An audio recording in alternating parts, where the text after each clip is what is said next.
Nyabo, you went there purposely for studies. Now I need you to share knowledge on this. University access ziri zitya? Are they expensive? Zisoboka obaza mamweka aba PhD. So New Zealand is quite a country. Kubanga, expensive is relative. Naye, it is affordable. Because when you come as an international student, era bakuwa oluksa okola osobola supporting. But in coming in here, you have to show that you should be able to support yourself. So maybe something I would say about New Zealand, one of their best products out there is their education. It provides some of the bestest education in the whole world. I go to the University of Otago, and it is one of the top best 1%, in the top 1% best universities in the whole world. So it's ranked quite highly, and so are many other universities in New Zealand. So very well ranked in terms of education. Fees is it's relative. It may be affordable, but if it's not the end of the world, because New Zealand itself, one as a government, but also as universities, they do provide scholarships. So you just have to meet the criteria of those scholarships. If you are admitted and you don't have means of coming here, you can explore. Every university does have a scholarships office and a scholarships department that you can contact, and then they will definitely guide you on how the process is. Does it mean that everyone who comes gets the scholarships? No. But do many people get them? Yes. And there are options, like there are tens of thousands of scholarships. So it's about knowing which one would work best for you. Some are specifically for science people, and in sciences, some are specifically for maybe pediatrics or genetics, or so literally buli area eberina. But if the department, and sometimes they are in your department, and if the department doesn't have, then the university does have. If the university doesn't have, then the government does have. So there are quite enough options to explore. Pursuing a PhD in New Zealand, speak to me of your academic life before getting to New Zealand. Wow. My academic journey has been very interesting. Partly this feels like a job interview, having to talk about it in that way. Kind of. But I started my career in counselling psychology. And it's because I have a passion for working with people. I love working with people. I love working with groups of people, whether it's individuals or groups or communities. So I started my work in counseling psychology, and at that time we worked with UNHCR to receive refugees in Uganda, and I was working in Kampala at that time. I was working for InterAid, and I was an urban caseload counselor. So at that time there was an influx of refugees, and the stories people came with were very difficult to fix on the psychology side. And I was wondering, what's going on? Why are all these people leaving their countries? So that took me on an exploration, and I discovered people are leaving because of conflicts in their countries. And I was wondering, but why can't they solve these conflicts? And then I discovered these were not conflicts. You sit over the table, I sit this side, you sit that side, and it's all done. Everybody go back to your country. So trying to understand and look for answers, I actually went into peace and conflict. At that time, I was very enthusiastic, thinking, we need to fix this, we need to fix this, we need to fix what's happening in Congo, in Rwanda, in Somalia, in South Sudan.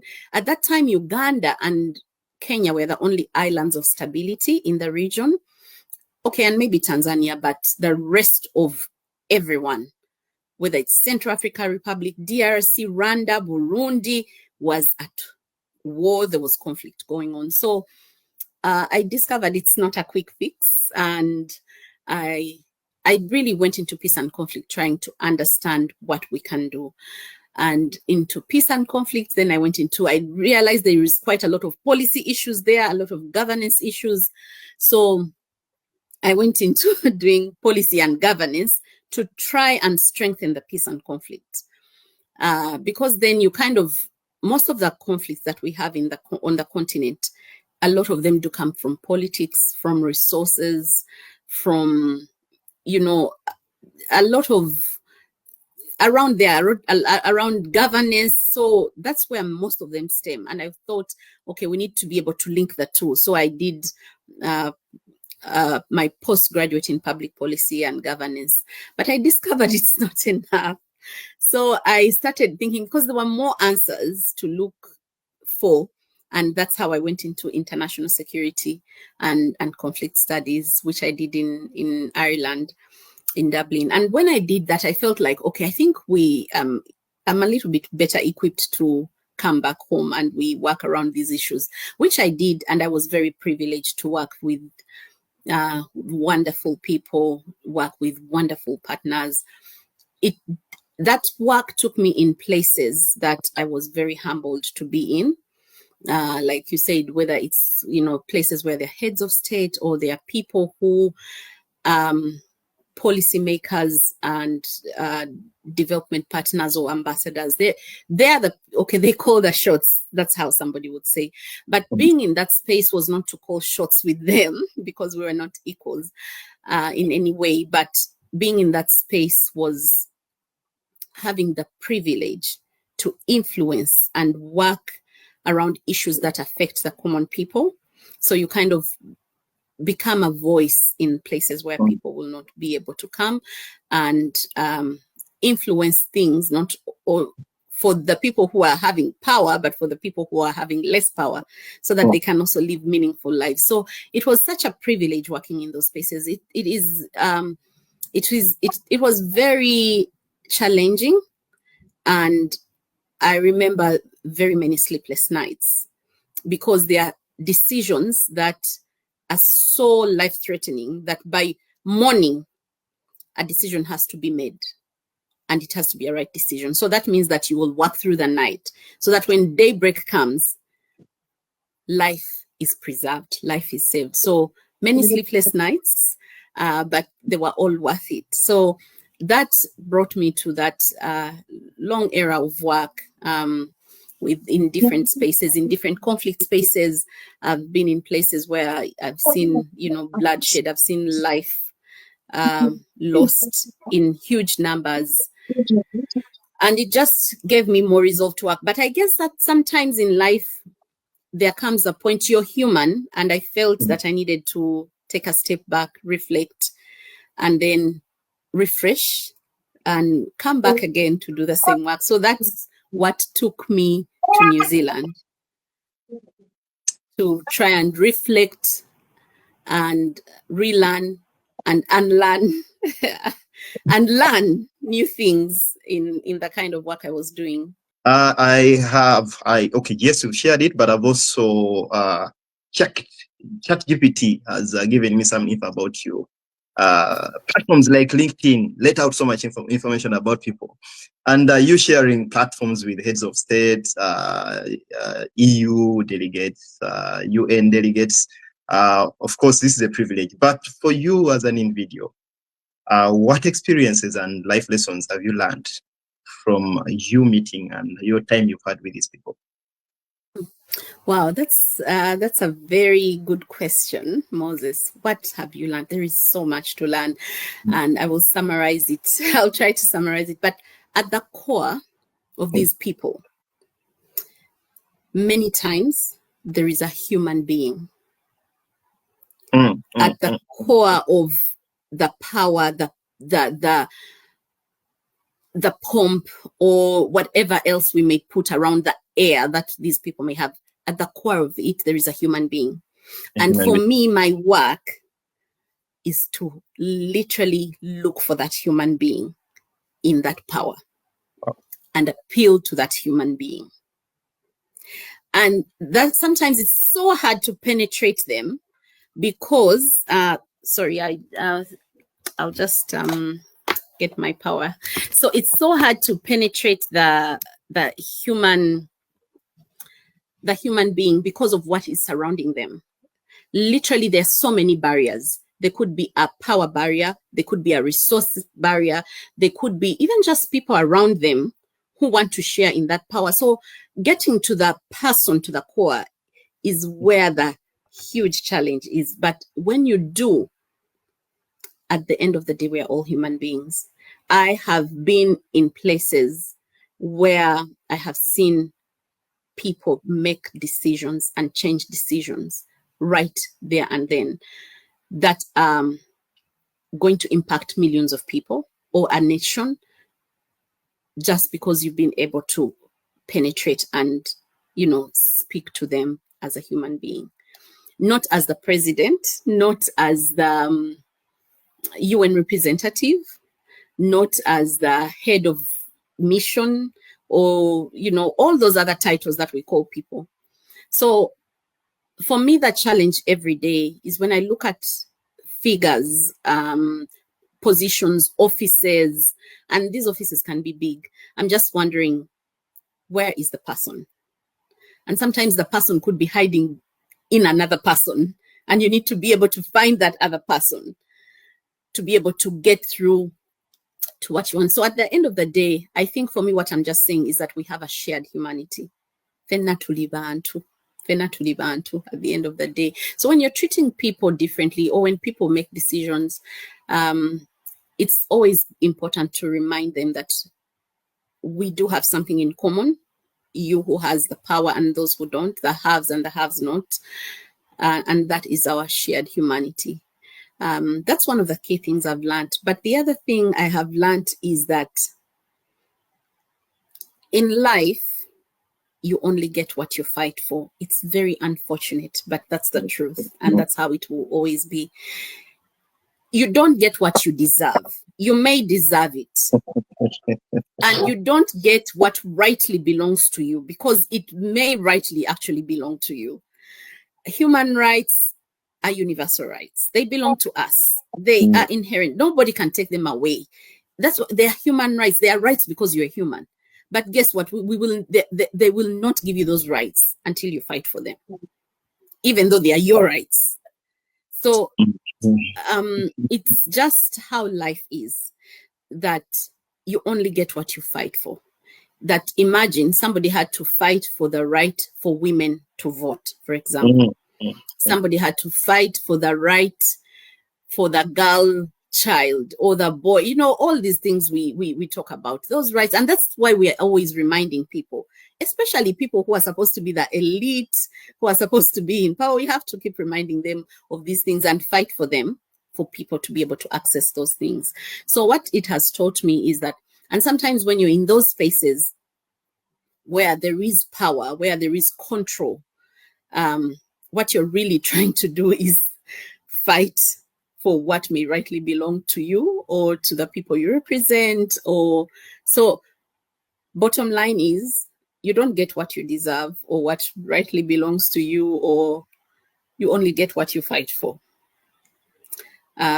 Those are some of the key lessons I have learned doing this work. But then the other thing I have learned is that in life, life is so unpredictable. Life is so unpredictable. Sure. And that doesn't spare anybody. I have seen people who have power. When they come in, you feel power has arrived. And today, they are nowhere. And I can't believe it. And I do remember and relive those moments with them. And I'm thinking, my goodness, even God probably fears this person. In one way, you think, even God feels this power. And humanly, you might be compelled to do so. Tomorrow, it is not there. So really, nothing lasts forever. It's good to be humble. And that is my last lesson I will tell you. Humility is strong. It beats anything and everything. Humility opens doors, experience and power, and everything can't open. I have learned a lot from people who are very humble, and I admire them. And I really wish that when I grow up, I can be like some of them. Which countries, guided by your work experience, have you been to? Well, I can say, let me just speak generally. I've worked in Africa, and I've worked mostly within, the Great Lakes region, within East Africa, maybe let me say within the East African community. I've also been in the southern part of Africa. Yes, I've been in the northern part of Africa as well. Yeah, quite a bit in these countries, but maybe what I wanted to say, and Europe and North America, but what I wanted to say is something I have seen people say is, I have been to these countries, I've been here, I've been there, I've been there. Being in a country on an assignment and living in a country are totally two different experiences. Absolutely. I totally agree. And for people who count experiences, and I have been in South Africa maybe for 6 weeks doing something, it is not equivalent to living in South Africa. Yeah, because a lot of that life that I live there, whether it's 3 months or whatever time it may be, is quite shielded from the normal complexities of life in South Africa. For example, sometimes you have a pre-arranged accommodation, pre-arranged transport, so you're quite shielded from the real life. So visiting those countries, for me, it may just give you a little snippet into what maybe the country looks like, the outlook or the food and all that, but it may not really give you that deep insights into how people live, the dynamics of life and all that. So I take that with a lot of humility and don't want to think about which countries have I lived, and so I won't mention them. Have I been to? But again, you just remind me of something. Most of the time, I'm very scared of using the word, for example, expert. And you say, I'm an expert at something. I'm an expert in peace and conflict, which is my main area of study. And the reason I'm cautious with extreme words, whether it's or being very generous with expert or how many places or everything I've been, is sometimes we use them quite loosely. And for example, when you say you're an expert, I wouldn't want to say that I'm an expert in this field, but maybe what I would say with confidence is that I have meaningful experience in peace and conflict work, which has been informed by years of practice or research and engagement, with different stakeholders. But then I continue to learn every day. But I have seen sometimes people, for example, to go back to your question, there are people, I have seen it here quite often, who take a gap year and visit countries, one day in Norway, one day in Sweden, one day in Denmark, one day in UK, one day, and then you can tick off and say, I've been to all these countries. But in terms of experience and the richness that you get from them could be a totally different experience. So for me, I really care about that how much in terms of richness do I get in experience when I go to different places, and how does it change my worldview? How does it change how I relate with people? And for me, maybe my visits to different places has taught me to be more open-minded. And again, the single story, to see, to understand that, abaganda bagamba nti atanaitaita yatenda nyino kufumba. Banange, when we were growing up, they told us Uganda is the most beautiful country in the world. I believed it for a long time, until I visited other countries. Nengamba yinenga mwatulimba. It's not the most beautiful country. Teddy kona cool list of the most beautiful countries. However, it's still my wonderful country. And when I'm introducing Uganda, everyone has learned here. I always say I come from Uganda. It's the pearl of Africa. It's the most beautiful country in Africa. And if you've been to any part of Africa and not Uganda, you've never been to Africa. People have just gotten used to that. So I do love it. Is it the most beautiful country? No. Give me 3 core lessons you've learned. Within my career and my academics? your life experience. Now I'm piecing up all these countries, even those you've conceded. Yeah? One of the most important things that I keep trying to remind myself is a lesson I learned at my lowest. And there is a way pain has a way of teaching us very important lessons. So there is a time I really struggled with my health. I had ill health, I think on 3 different occasions. Is it 3? Yes, 3 or 4. I did receive a cancer diagnosis. So during that phase, especially after the 3rd time, I learned something. I don't know. I must have stumbled on it when I'm trying to read and find encouragement. And somebody said the person said that there comes a point in life when the only thing that matters in life is life itself and nothing else. And it struck me because I was at a point where the only thing that mattered in life was life. So it is a deep statement. And if you haven't been at that point, you may not totally understand. But there is a point where there is nothing else that matters except being alive and being healthy. That's one of the key things I've learned in life. But the other thing I have learned in life is it's not over until it's over. Many times we come to a point in life, no gamba kaweddem akange kaweddem naye kaganye ng'otunula nga abaganda bagamba nga bikusobedde eka ne mu kibira. You're between a rock and a hard place. But I am telling you, it's not over until it's over. The life has surprises up its sleeve that you have no idea about. And there is a way God can turn things around.